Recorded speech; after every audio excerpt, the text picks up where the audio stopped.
It's really a very special pairing of the two of these gentlemen because we have one of the oldest Western technology companies to operate in China and one of the newest Chinese technology companies, period.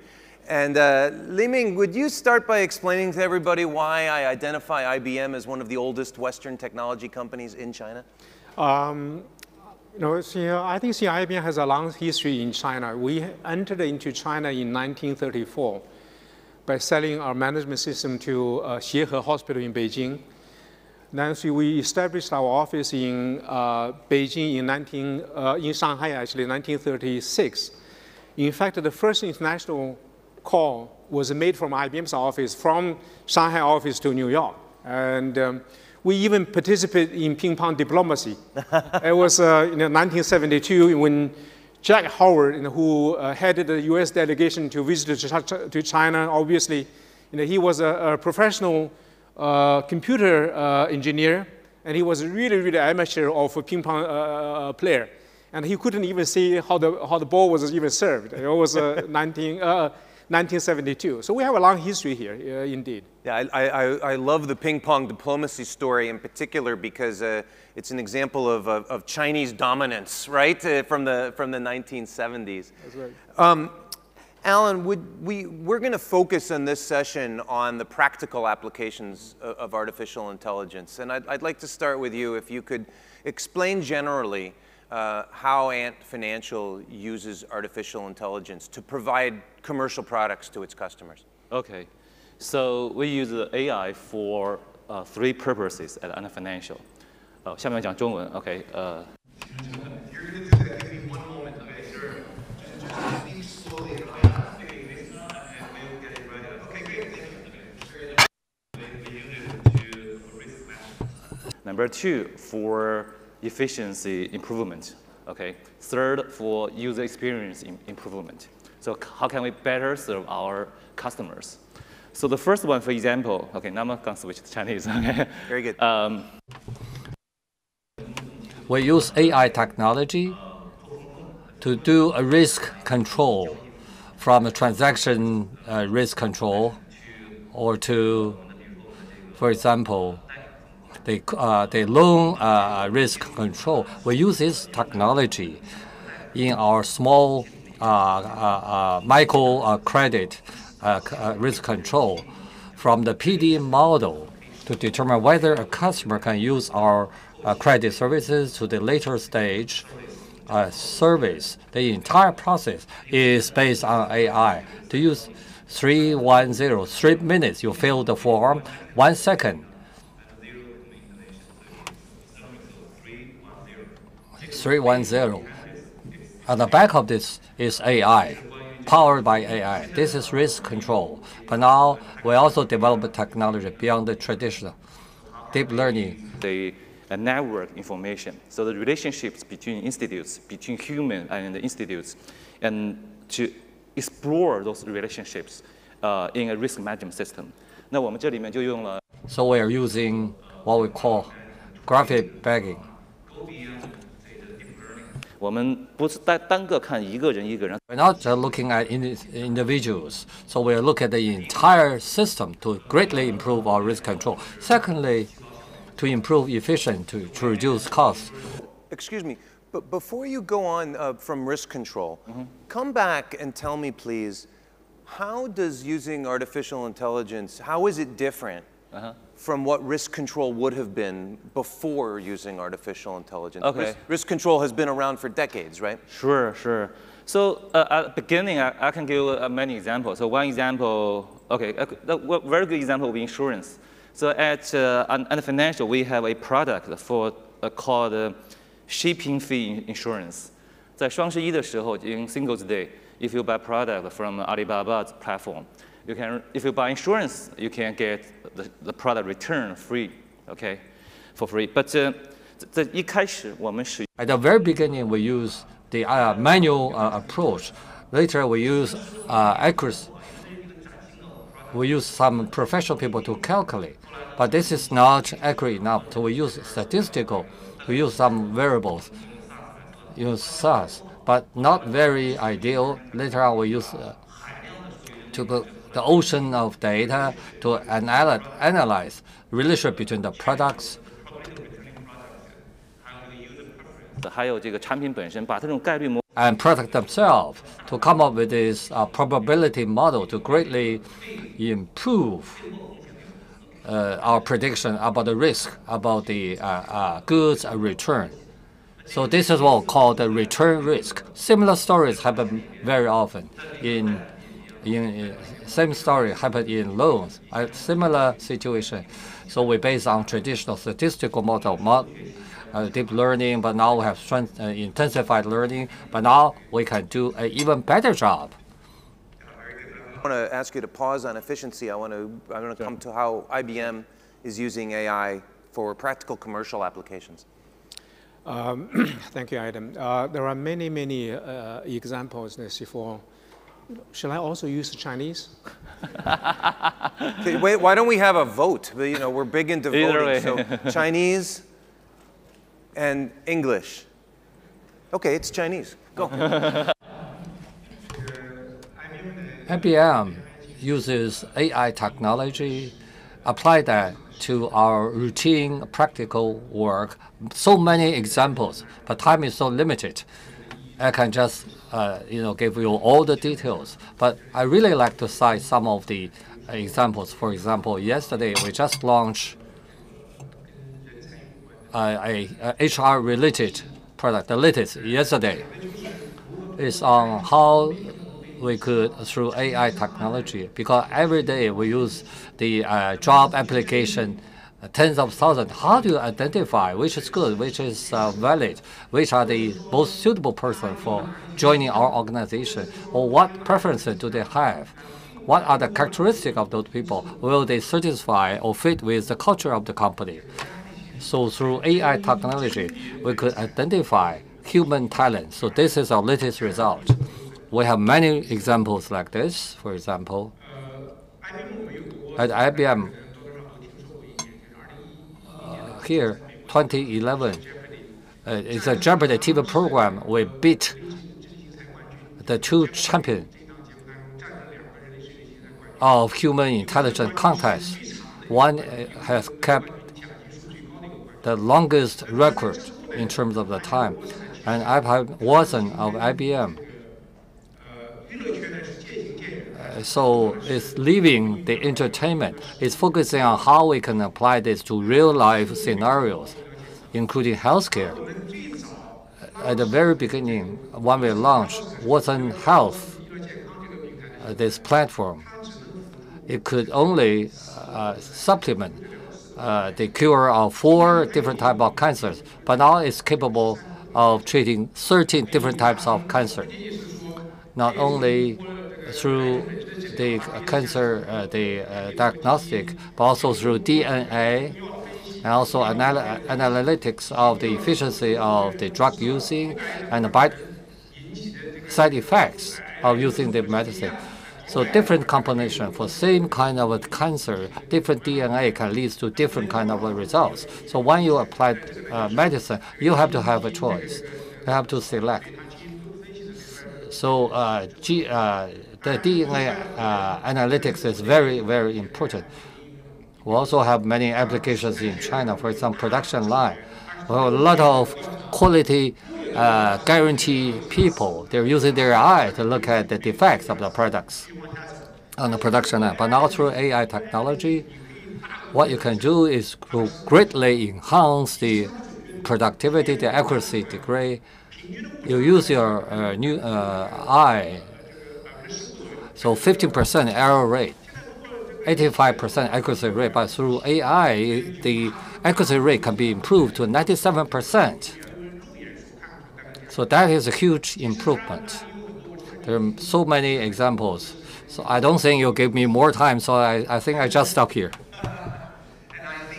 It's a good segue back to efficiency. So IBM is talking about how it uses AI to be more efficient, whether in human resources, on the factory line. Explain how that works in financial services.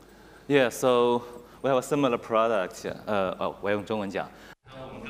Just now we talk about insurance. We use AI to offer services, we have also similar, like IBM.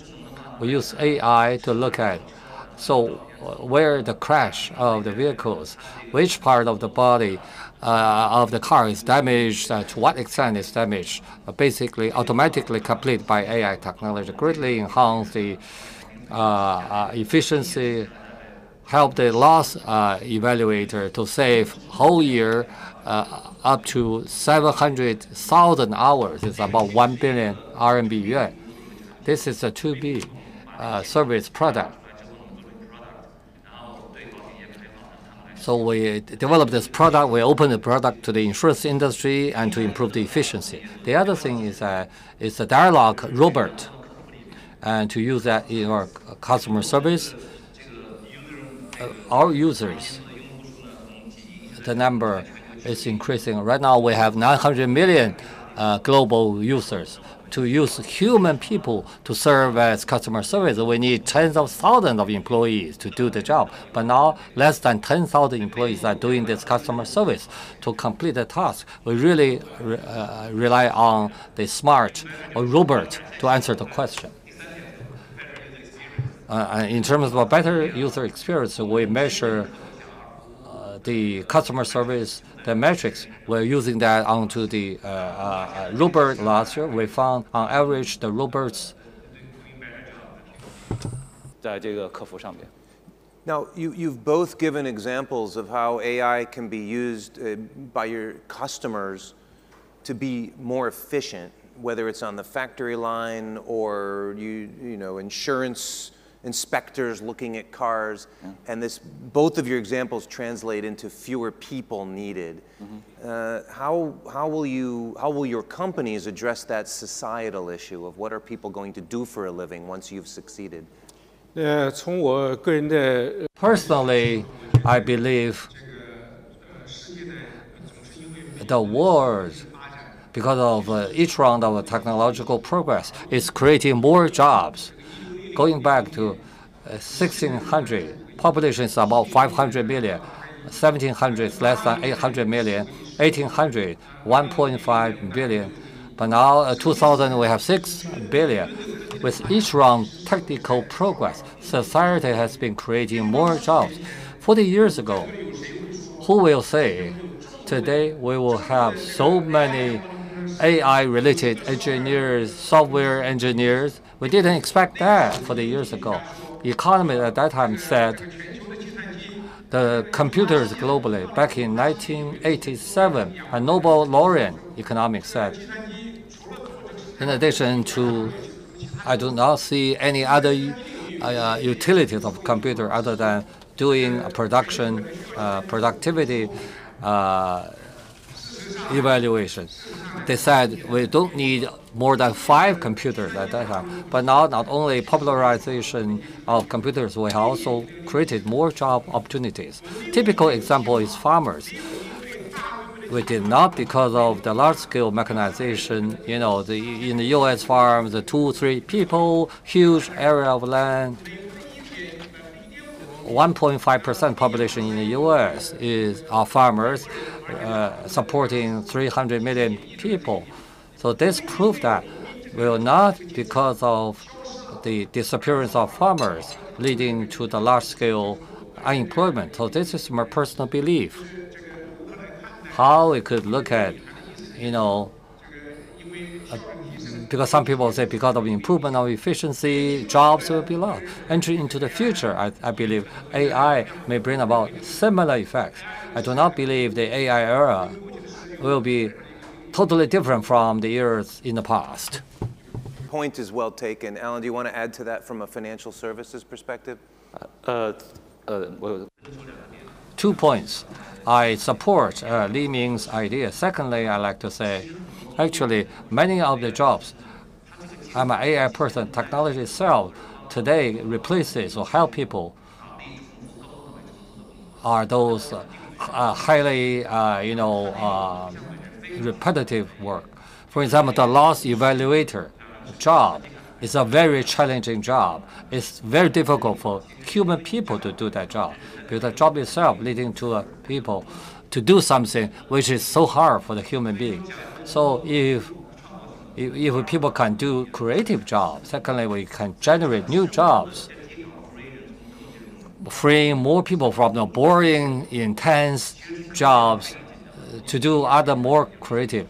If you do customer service, you have to answer phone for a whole day. You find it's just terrible. A lot of work themselves today. And it's not that the machines can do everything. What we need today is a combination, integration, human and machine together. Please. Let me just add one point. Yes, please. 我相信呢，就是当然这个牛津大学有两位学者曾经做过一个这个研究了704项这个工作岗位，好像麦肯锡呢最近也做过一项研究，研究了800多个岗位，结论呢是有相当一部分工作将来可能会被计算机所替代，这个呢是个现实问题，可能会导致这个短时期的一段时间之内的这个一些工种的一个消亡。但实际上，在很多的一些在我们今天所不能够看到的未知的一些领域，可能会产生更多的一些就业。所以这个呢，就是我想要主张的一个观点。对。Can either one of you promise me that we will still need journalists in the future? Journalism is one of the dangerous areas. But the in-depth analysis will be here, because the NLP, the language is, I think, is really, really hard to do right now. Yeah. 机器不能写出《红楼梦》，也写不出莎士比亚的小说，很难。Questions, please, right? Machine cannot write Shakespeare novels.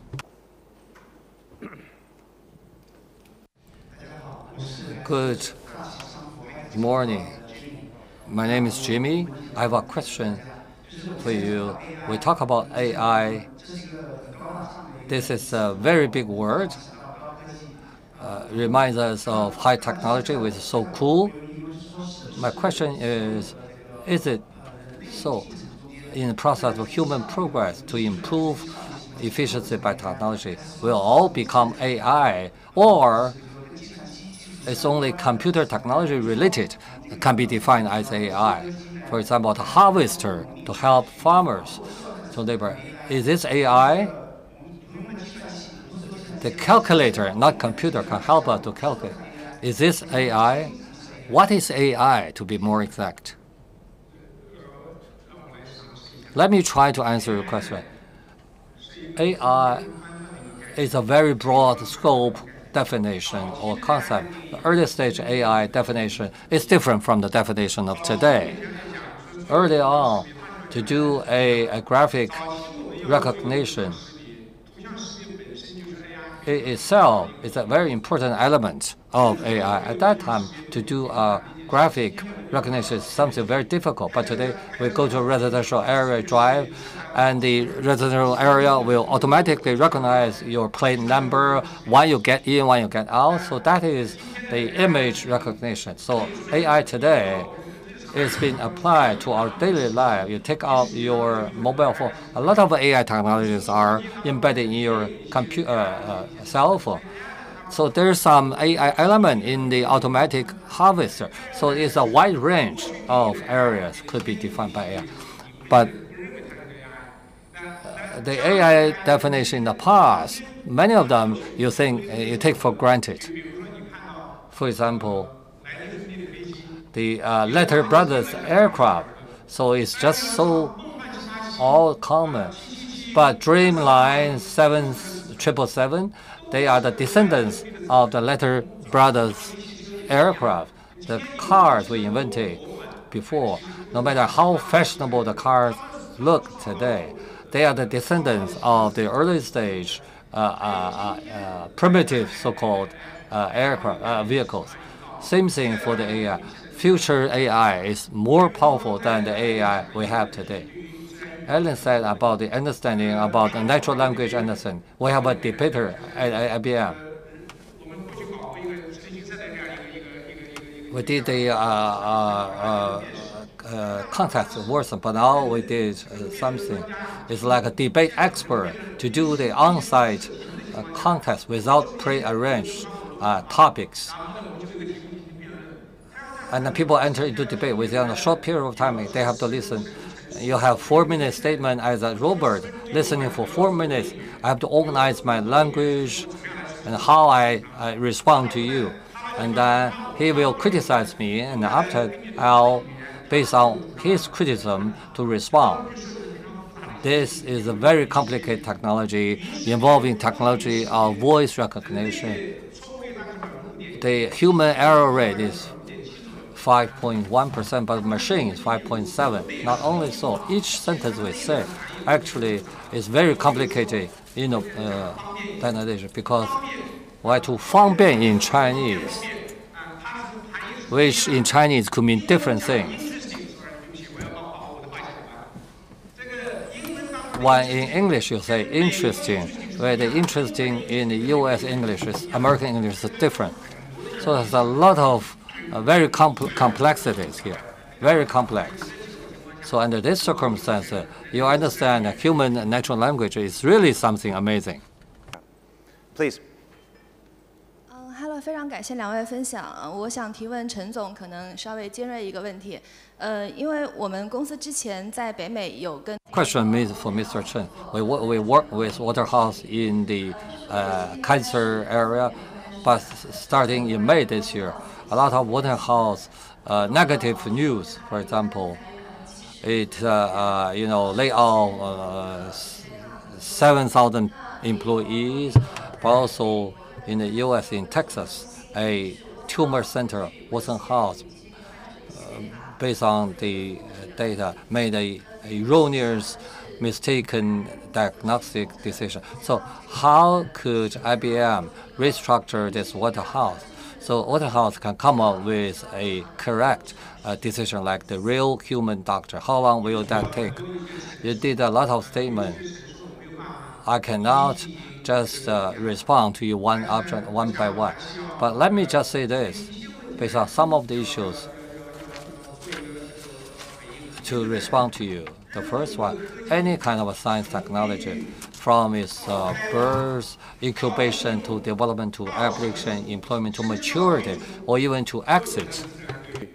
There's going to be a natural cycle along all these steps. For example, for the first invented airplane, it kept flying for only 95 seconds with covering 260 meters. You don't expect the first airplane of mankind to fly like the Dreamliner, the Boeing 787. But, Watson is not starting from scratch. Watson builds on a lot of previous achievements. In the development of any technology, there will be this or that kind of problems. So out of the corrections, learning and iterations, technology becomes mature. Ultimately, succeeds in benefiting the world and the entire mankind. We're going to discuss real-world solutions from artificial intelligence, and we have, from financial services and insurance to human resources and medicine, even if it isn't perfect. After all, humans are not perfect, right? Thank you very much for being with me today. Thank you. Thank you. Thank you. Thank you. Thank you.